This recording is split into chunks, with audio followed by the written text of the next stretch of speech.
Assalamualaikum warahmatullahi wabarakatuh sekalian. Selamat datang kembali di channel Ray Konoha. Guys, ternyata kisah Musa membelah lautan itu sangat mirip dengan kisah Sargon atau kisah Kresna.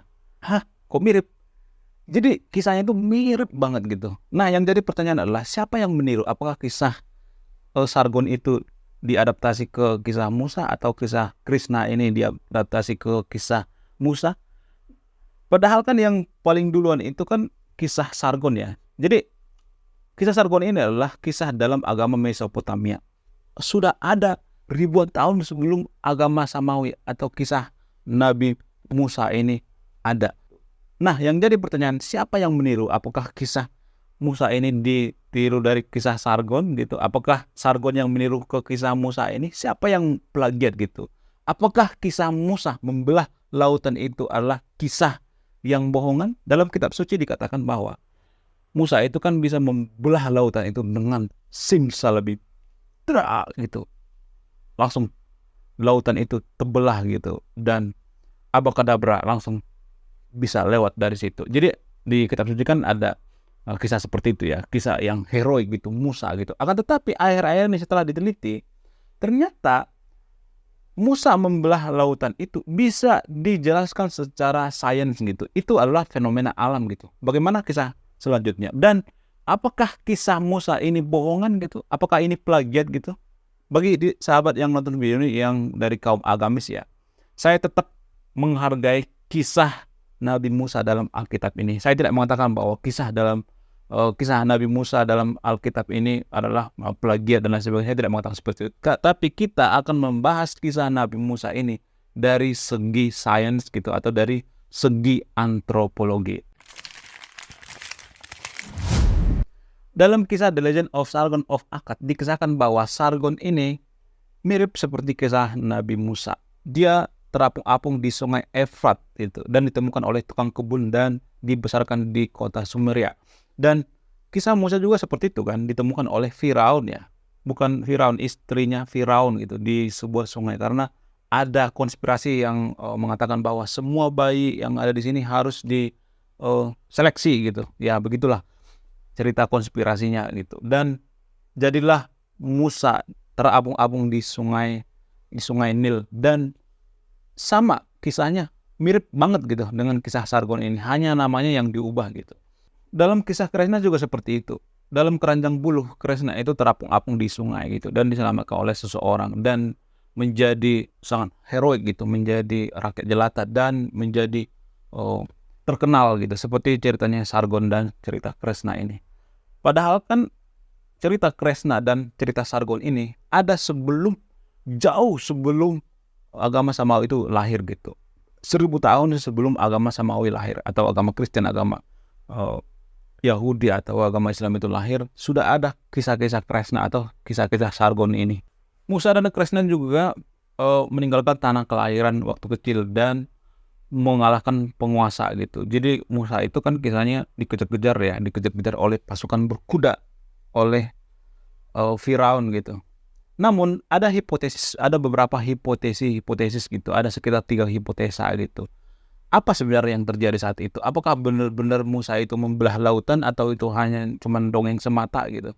Secara sains ada beberapa hipotesa yang mengatakan sebenarnya waktu Firaun atau pasukan Firaun mengejar-ngejar Musa saat itu, mereka itu tidak berada di sungai atau tidak berada di laut. Mereka itu berada di gurun. Jadi di gurun itu ada semacam metamorgana ya. Artinya gini, kalau kita misalnya melihat dari kejauhan gitu, karena gurun itu kan sangat jauh ya.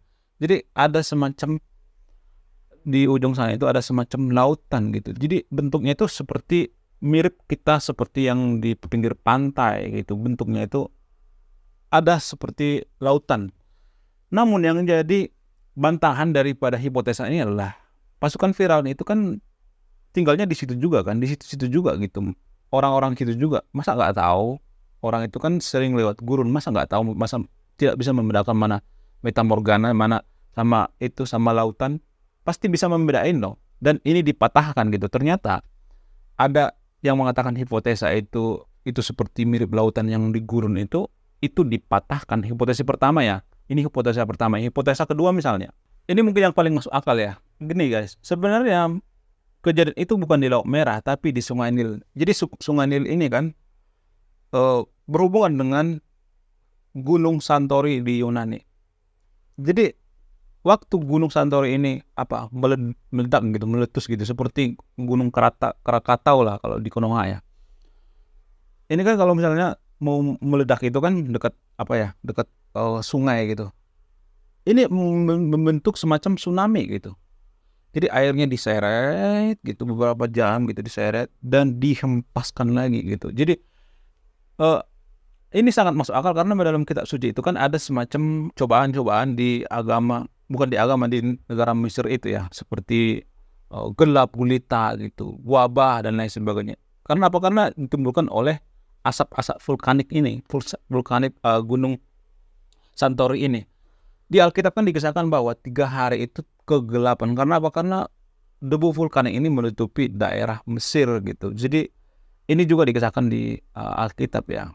Dan ini yang mempengaruhi kenapa pasukan Firaun itu mengejar-ngejar Nabi Musa itu dengan kawan-kawannya itu bisa melewati gitu. Padahal kan itu kan airnya itu tergerus gitu karena pengaruh letusan gunung berapi. Dan beberapa jam kemudian airnya itu balik lagi gitu. Jadi sebenarnya bukan di Laut Merah tapi di Sungai Nil gitu. Sungai Nil itu kan bentuknya itu nggak seperti sungai yang langsung gede gitu. Ada anak-anaknya. Itu pun terjadi pada anak-anak sungai itu gitu. Nggak bukan di induknya gitu. Hipotesi ketiga misalnya berdasarkan sains atau penemuan gitu. Ini disimulasikan menggunakan komputer ya. Karena pengaruh dari angin gitu, angin dari timur dan barat itu. Jadi angin itu kan kencang ya. Dan angin ini akan menyapu seperti ombak yang ada di lautan gitu. Kalau misalnya kita melihat di lautan itu ada perselancar itu kan ombak itu terjadi karena apa? Karena pengaruh tiupan angin itu kan. Jadi angin itu kenceng gitu, airnya itu makin naik gitu. Jadi sebenarnya yang terjadi saat itu bukan di sebuah sungai gitu, ternyata di sebuah danau gitu. Dan danau itu airnya terkikis beberapa jam gitu karena kecepatan angin yang berbenturan antara angin barat dan angin timur, sehingga airnya itu naik gitu dan mereka berjalan di sela-sela air itu. Dan beberapa jam kemudian pasukan Firaun itu tenggelam di air itu. Jadi ada hipotesisnya menggunakan komputer gitu, ada simulasinya menggunakan komputer. Tapi mohon maaf ya sebesar-besarnya bagi kaum agamis ya. Saya bukan berarti mengatakan bahwa semua yang di kisah atau di kitab suci itu bohongan. Bukan seperti itu tujuannya. Akan tetapi gini, kita harus bisa membedakan gini, mana sains, mana kisah dalam kitab suci, mana folklore gitu, mana cerita rakyat dan lain sebagainya. Jadi kenapa saya bikin kisah atau sejarah ini ya? Bukan untuk bikin yang nonton video ini tidak beragama gitu, malas ibadah dan lain sebagainya, membenci agama, enggak, bukan itu. Tetaplah beragama, karena beragama itu baik. Tujuan saya bikin video ini adalah karena saya rasa ini adalah keresahan pribadi saya. Saya melihat di Konoha itu ya, banyak orang yang misalnya mencoba atau berusaha mau naturalisasi agama itu ke sains gitu. Artinya gini, memaksa gitu atau cocok logi gitu. Ada banyak kan di Konoha yang mengatakan bahwa itu kitab suci kami itu sudah diakui secara sains gitu. Sudah sesuai dengan ilmiah gitu. Sudah banyak para ahli yang percaya itu. Ya, itu kan beda keilmuan ya, agama dengan sains itu kan beda keilmuan, dua keilmuan yang berbeda gitu. Tapi dimulai biasanya oleh kaum agamis gitu. Jadi kaum agamis biasanya yang mulai gitu. Kalau kaum sains juga kan menghargai apa yang ada di kisah-kisah Alkitab itu. Kalaupun misalnya ada yang mengatakan nggak masuk akal Nabi Musa itu membelah lautan hanya dengan simsalabim, abah kadabra langsung terjadi lautan gitu, belah gitu dengan mudahnya gitu. Adapun orang yang mengatakan kaum sains mengatakan seperti itu, tetap menghargai gitu. Saya sendiri juga menghargai kisah-kisah yang ada di kitab suci. Saya tidak pernah meragukan itu. Saya juga menghargai cerita rakyat atau folklore seperti cerita Sargon gitu dan lain sebagainya, seperti cerita Kresna ini agak mirip-mirip gitu. Saya juga menghargai semuanya. Akan tetapi yang saya tekankan itu, yang saya luruskan itu adalah kita harus menghargai ini sains, ini agama gitu. Jadi kita harus menempatkan pada tempatnya ya, konteksnya. Kita harus bisa membedakan konteksnya. Jangan dicampur adukan, ini agama, ini sains, itu dicampur adukan. Seolah-olah kaum agamis itu mengklaim gitu bahwa kitab suci kami itu sudah teruji secara sains gitu dan lain sebagainya. Padahal kan itu dua keilmuan yang berbeda kan. Teologi ya dengan sains itu kan dua keilmuan yang berbeda. Jadi saya sering melihat ya, saya kesel gitu, saya gedek gitu dengan kelakuan warga Konoha itu ya. Tidak bisa membedakan konteks gitu, dan tidak bisa membedakan mana masalah pribadi dan masalah publik gitu. Sangat tidak bisa membedakan. Sama seperti ini misalnya, saya sangat sering menjumpai komen-komen di video ini yang mengatakan, kamu kan agnostik, kenapa kamu bahas agama? Jadi ada sangat sering orang yang komen seperti itu. Gini guys, kaum agnostik itu tidak membenci agama, enggak. Kaum agnostik itu tidak. Bagaimana mungkin kita membenci agama? Pilih aja, enggak ya kan?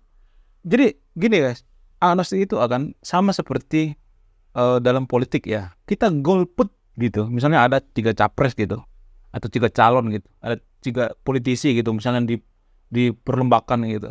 Kita golput guys. Kita cuma golput. Apa golput itu salah? Enggak juga. Justru golput itu lebih memahami ketika karakter capres ini. Misalnya ada 3 capres gitu, capres A, capres B, capres C. Golput ini lebih memahami gitu, lebih menimbang-nimbang gitu, mana yang paling benar. Mungkin menurut dia nggak ada satupun yang masuk akal gitu ya, jadi golput gitu. Jadi saya sangat sering mendengar ya, atau melihat komen-komen di video ini, kok agnostik bahas agama? Ini sama aja pertanyaan ini seperti misalnya, kamu kan jomblo, ngapain kamu bahas cinta? Kenapa kamu bahas percintaan?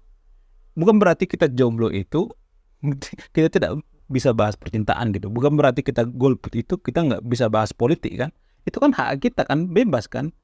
Jadi di Konoha itu ya salah menafsirkan gitu. Kadang saya sering melihat ya di Konoha itu, ateis itu dikirain itu membenci agama gitu. Padahal kan dalam konsep ateis itu kan nggak ada konsep Tuhan gitu. Konsep agama nggak ada. Di Konoha itu sangat sering saya mendengar orang ateis itu adalah kalimat-kalimat seperti ini. Ateis itu adalah membenci Tuhan gitu, membenci agama. Enggak. Ateis itu tidak membenci Tuhan. Bagaimana mungkin kita membenci seseorang yang tidak kita kenali gitu? Ateis kan tidak mengenal adanya Tuhan, tidak ada konsep ketuhanan. Bagaimana mungkin dia membenci sesuatu yang tidak dia kenal gitu? Coba, akal sehatnya di mana? Bagaimana mungkin kita membenci sesuatu yang tidak kita ketahui? Dalam konsep ateisme itu adalah tidak ada konsep ketuhanan. Kalau kita mengatakan bahwa dia membenci Tuhan, bagaimana mungkin dia membenci sesuatu yang tidak dikenali gitu? Iya kan? Yang kita benci itu adalah orang yang kita kenali, yang kita mengerti gitu. Dalam konsep ateisme itu bukan membenci Tuhan. Jadi ini sangat kebalik-balik ya. Kebalik-balik gitu. Jadi kaum agnostik juga seperti itu. Agnostik dikirain membenci agama. Enggak. Kita cuma golput terhadap agama gitu. Di Eropa itu kaum agnostik itu berpikir bahwa agama itu adalah semacam budaya gitu. Jadi menurunkan level, cuma menurunkan doang gitu dari agama ke budaya. Itu doang gitu. Bukan berarti kita membenci. Mereka juga melakukan seperti ritual-ritual Natalan gitu, tahun baruan. Mereka juga melakukan itu seperti budaya gitu, seperti budaya di kita juga gitu. Nggak jadi masalah tuh. Mereka itu nggak membenci agama, enggak. Justru mereka itu menganggap bahwa agama itu adalah budaya. Jadi nggak ada yang salah dengan misalnya kalau kita bahas agama, kamu kan agnostik, kamu bahas agama. Masalahnya di mana gitu? Terus cuman kaum agama doang yang berhak membahas agama gitu, ya kan? Enggak juga kan? Justru kadang kalau saya berpikir ya, tapi tidak semuanya ya, kaum agnostik atau kaum ateis itu lebih bertuhan menurut saya. Kenapa? Kalau kita misalnya lihat negara maju ya, negara-negara maju itu kan seperti Jepang gitu, Singapura, Norwegia, Finlandia dan lain sebagainya. Justru di situ mereka tidak peduli dengan agama. Makanya saya bingung ya, kenapa ya negara yang mengatakan secara terang-terangan bahwa mereka tidak peduli dengan agama, di sana kebanyakan agnostik atau ateis itu lebih maju gitu, atau lebih jujur gitu. Di Jepang ya, kalau kita kehilangan dompet itu, maka dompet pasti akan kembali. Kenapa? Karena mereka bertuhan gitu. Jadi kadang kita di Konoha itu ya mendewakan gitu agama gitu, menuhankan agama gitu. Sebenarnya kita tuh bukan beragama sebenarnya. Kita tuh belajar apa sebenarnya? Belajar tradisi-tradisi dalam beragama, seremonial gitu, menuhankan agama gitu. Kita fanatik pada komunitas gitu. Itu yang sebenarnya yang kita pelajari selama ini. Belajar berdebat, bagaimana berdebat agama lain gitu, bagaimana mematahkan argumen agama lain dan sebagainya. Itu yang sebenarnya yang kita pelajari selama ini. Agama itu apa sih? Agama itu belajar tentang kesabaran, ketabahan, kebaikan. Itu esensi daripada agama itu. Itu yang jarang kita pelajari kan. Kita belajar tentang ritual-ritual gitu, kisah-kisah ini. Tapi kita tidak dapat esensi daripada agama itu sendiri. Itulah esensi daripada agama itu sendiri, yaitu kebaikan, gitu, kejujuran, ketabahan gitu. Kita tidak bisa disebut orang beragama atau bertuhan kalau kita tidak jujur. Justru saya melihat negara yang paling agamis itu Jepang. Karena di sana itu kejujuran itu diutamakan. Oke, terima kasih sudah menyimak dan memahami video ini. Sebelum saya tutup ini, saya akan memberikan salah satu pesan moral. Pesan moralnya adalah kita selama ini orang yang menganggap bahwa dirinya beragama itu sebenarnya mereka itu tidak belajar agama, guys. Mereka itu cuma belajar tradisi dalam beragama. Esensi agama itu mereka tidak pelajari. Saya Ray Konoha, salam profesional.